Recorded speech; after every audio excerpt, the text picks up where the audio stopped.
What is up, fellow pals and gals of the YouTube universe? It is everyone's favorite figure collecting alpha, and we are back once again for another riveting segment of Figure Friday. Oh, it's that special time of the week where we spend some quality time together and basically nerd out about all things, figure, Funko, merchandise, memorabilia related of all kinds, shapes, colors, and sizes. You better believe anything of that sort you're going to find right here on this channel. And this is just like a little refresher course, mainly for those of you guys who are kind of new to the channel or haven't seen it for a while. Basically, what I do here is yes, but what I do is I take certain figures and I unbox them on this channel. But what I do is I speak about who the character is, what universe they come from, give a little history and a few fun facts, to help everybody understand the character better. And whereas just cause confusion as to like one character might be from the other universe. But anyways, let me just fix this real quick. There we go. Yeah, okay. But I do hope that you guys had a good day today, because let me tell you, today was it was very cold. I ain't gonna lie, that cold wind was blowing. But speaking of which, just before we start, I want to give I just want to give a quick prayer and my condolences go out to the folks in Texas. In the many cities that are dealing with this cold front that's moved in on them and has hit them pretty hard, because I know a lot of them are dealing with power outages, not having water. So honestly, if I could, I would send anything that I could to help. But I mean, for right now, all I can do is give you guys, a prayer, my condolences, and I hope that you guys will stay safe and stay happy. But if you guys are just joining us, I do hope that as you know, we here in this wolf pack, we want to be able to take care of yourselves, take care of each other, and as you know, a pack is stronger when every member in it takes care of themselves. So if you haven't already, please do your boy a favor and go grab something to eat, something to drink, a snack if you want to. Don't need to worry about me, folks. I've already eaten and I have me something to drink right here. So don't need to worry about me, folks. I'm good. Please help yourself, and then I'll be here waiting. Oh boy, gives me a chance to answer. Good. It's shipped. Okay. Okay. Yes. Okay. I'll be sure to check that. But yeah. Very, very. I mean, like I said, I ain't gonna lie. I have seen a lot going on in the news lately. I know the COVID is still out there and everything, but right now I think everyone's number one concern is this, cold front that's moved in. And honestly, I hope those of you guys who are dealing with it, I hope you're staying safe, keeping warm, and please remember to get the supplies that you need to make sure that you guys can make it through when the sun does decide to come out. Oh boy.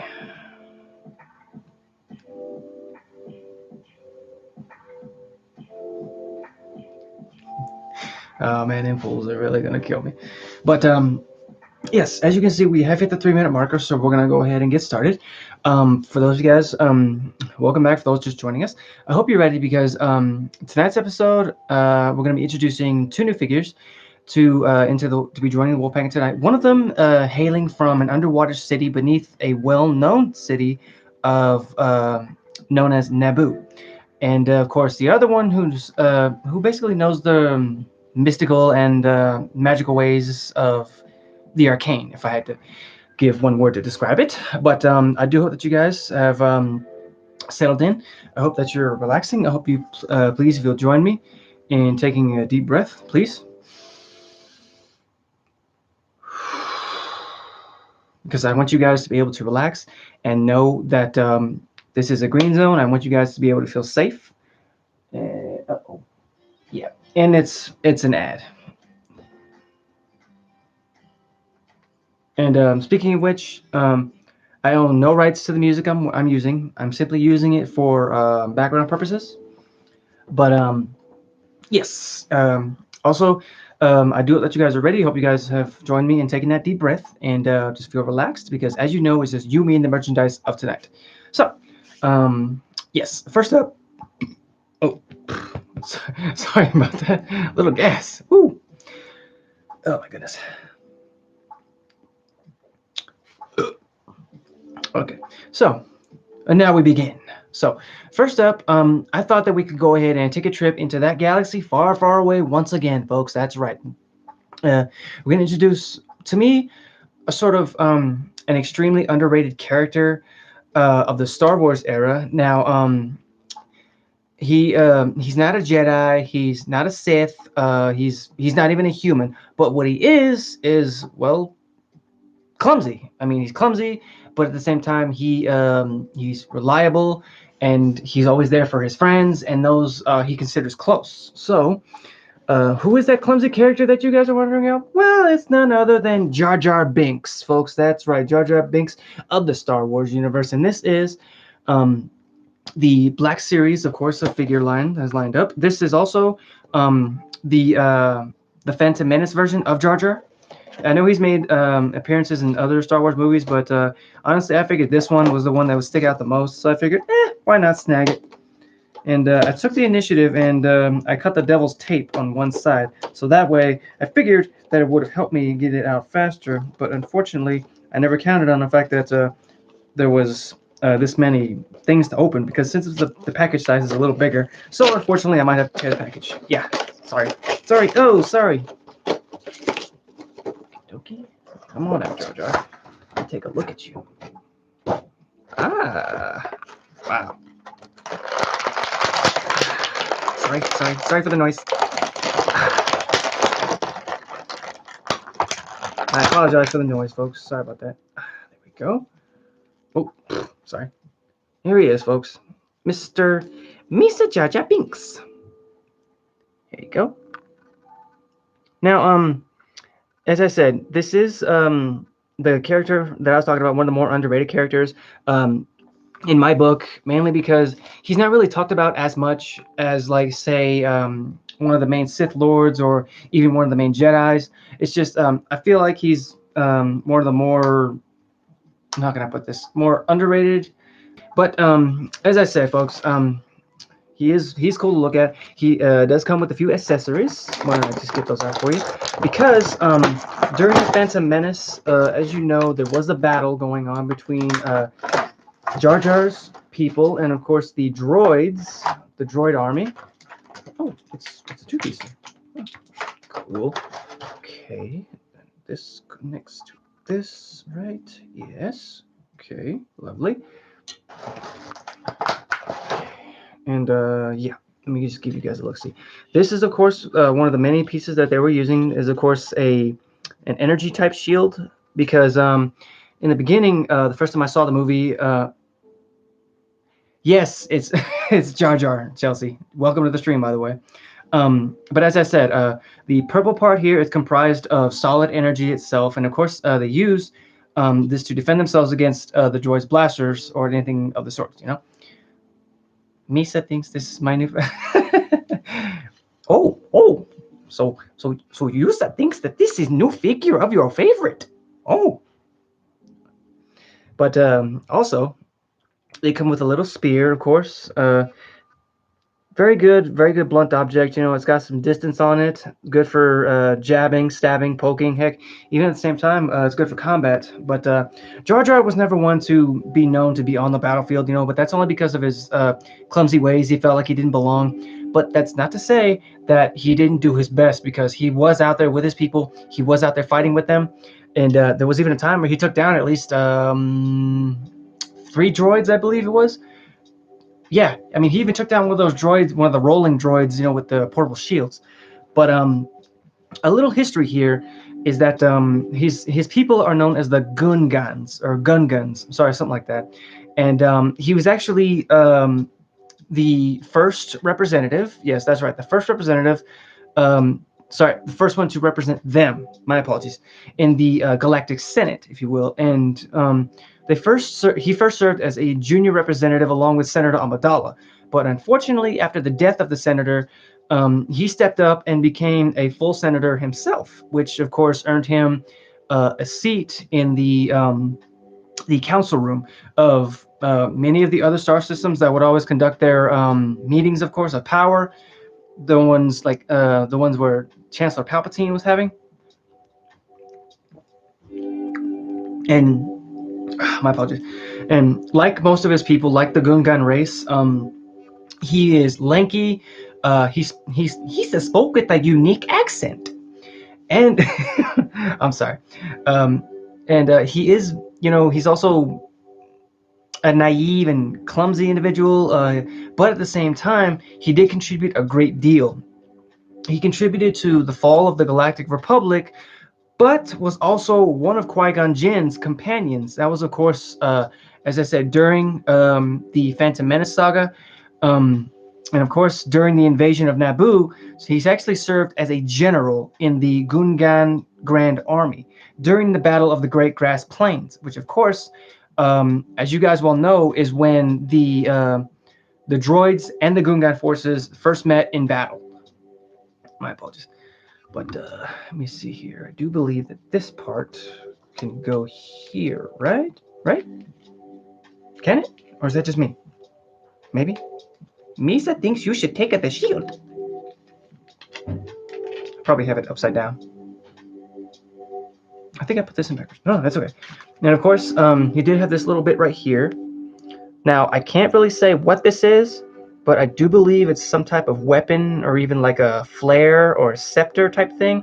Hey, if you guys know, I mean, hey, I'm open to it, because some of the stuff about Jar Jar, even then, like the stuff that I learned about him was like just mind-boggling. Like these fun facts that I can share with you guys is that during the earliest stages of like the casting for Jar Jar, there was a moment in time where the King of Pop, Michael Jackson, almost played as Jar Jar. Now, he was graciously turned down. There was no ill intent because he understand that he wasn't the what the director was looking for. But hey, more props to him because he had the chance to step up and try to play a character, which is cool. And oh, excuse me. There was actually one part during the Clone Wars where my apologies, excuse me, where Jar Jar here, he actually stopped a viral outbreak before it destroyed not only his people but basically the entire planet or lower swamplands where he resides of Naboo. And probably the coolest thing that I learned about him is that the inspiration for his character, it actually came from the Disney sensation star Goofy. It's true, folks. Now, that was only because that was when Star Wars was bought by Disney. Ironic enough, yes, it's true, but at the same time, it was actually a good thing because the two share so many similarities. It's not even funny, due to the fact that Goofy, he's lanky, he's clumsy, naive, but his heart's in the right place, and I applaud him for that. Okay. This is really cool. I ain't gonna lie. I'm really liking this blue scepter type thing. I ain't gonna lie. It's pretty cool. Okay. Now, Misa gonna move you over here and put Tisa right here. Okay. Let me just grab a drink. Oh boy. Okay. Let me just put the phone. Okay. But yes.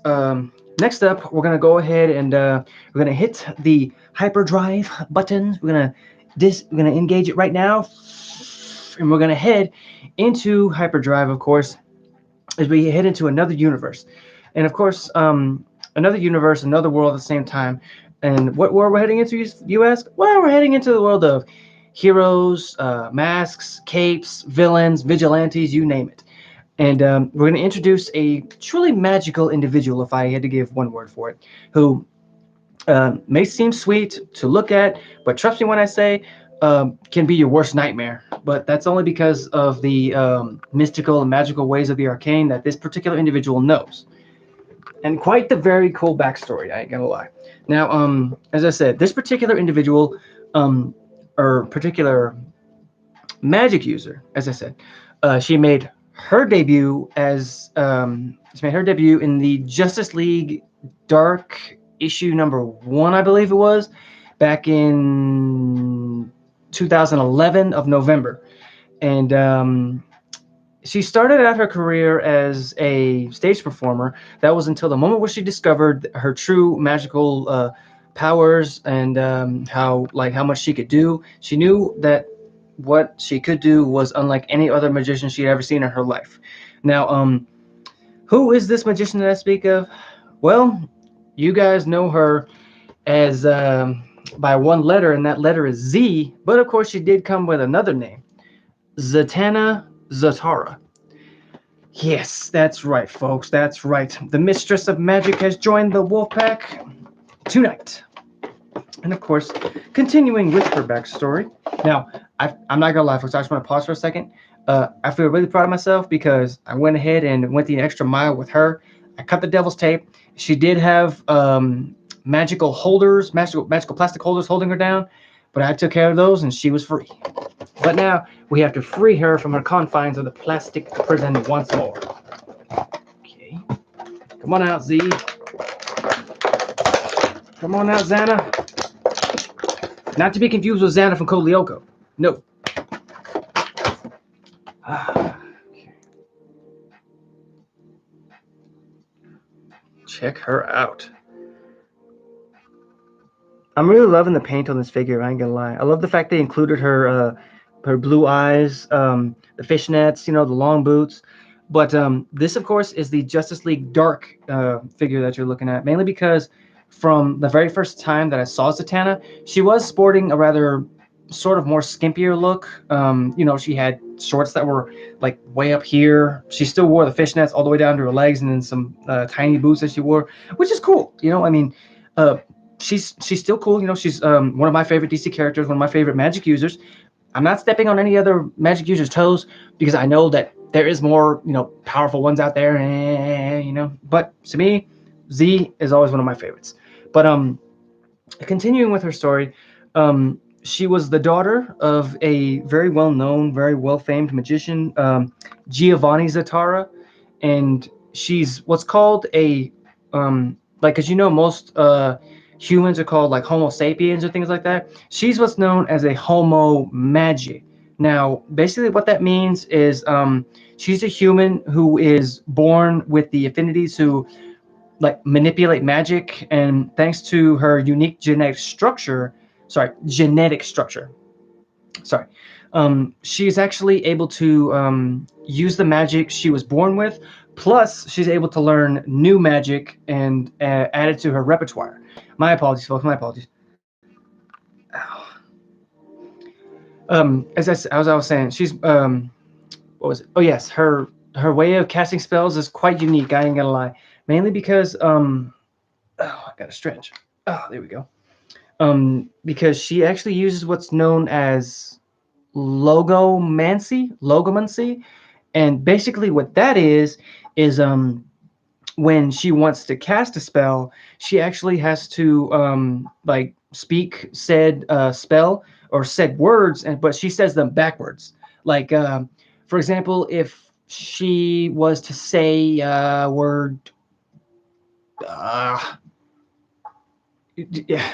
Oh, I got it. Like, say if she made up like a spell and had the word had pots in it, and like if she said pots backwards, which in this instance is stop, then during that time you would stop or you would freeze, because it and to me that makes her more of the one of the more unique magic users of the arcane world. It's just and like I said, I know there are stronger ones out there. I'm not stepping on anybody's toes, like like Dr. Fate or like any of the other ones out there, but please, she's one of my favorites, so sue me, okay? Sorry. And some very cool and funny facts about her that I did find out today. um she is actually a vegetarian. Mistress of Magic here will not eat meat, even if it's the last thing that she'll do. She'll rather use up every bit of her magic before she even thinks about touching a piece of meat, which is very cool. I respect her for that. I mean, I'm not a vegetarian. I mean, yeah, I like to eat my carrots and broccoli and everything, but I just can't do it. I'm sorry, but I still love my meats. More respect to her. Um, she lives in a place called Shadowcrest, and basically what that is it's no ordinary home, folks. No, no, it's actually a home for some of the most powerful books, artifacts, in basically most of the DC universe. So we're talking about things like probably the helmet of Doctor Fate or some things in those instances. Um, and one part that I found out about her that was really cool is she has a special relation to Leonardo da Vinci. Yes, that's right, folks. Leonardo da Vinci, the artist, the Ninja Turtle. Wait, run that back. Run that back. Not the Ninja Turtle. Sorry. That I don't know where that came from. I'm sorry. But yeah, I'm really taken with this figure. Really, she looks flawless. I love the fact that they decided to include her Justice League Dark attire, the fishnets, if you, and as I said, these long boots. It just looks amazing. Really, she's just awesome. Don't aim that hand at me, please, ZZ. Don't cast a spell on. I mean, you kind of did cast a spell on me. I'm sorry. That's beside the point. But yeah, I'm going to go ahead and cut the stream right there, folks. I want to say thank you to everybody who came out to see me tonight. You guys are awesome, and I love you all. I do hope that you guys enjoyed tonight's stream. And before we leave here, though, I want to say I hope you guys stay safe. Tell it. That is true, Kenny. That is true. Teletubbies are magical. They are indeed, especially when they look at the sun and be like, "Hello, Mr. Sun." But that's beside the point. As I said, I want to say I hope you guys are staying safe out there, making sure you're wearing your masks, washing your hands, keeping 6 feet apart, please, because we're trying to get back to normal and we're trying to keep everybody safe. So,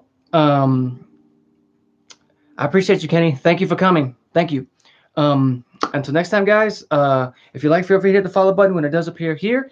Feel free to sample either one of these videos when they do appear, and any kind of questions, comments, or pleas for insanity or suggestions, feel free to drop in the comment section below. And until next time, guys, stay safe, stay awesome, stay weird, stay yourselves. Lávase las manos, por favor, and be zen, huh?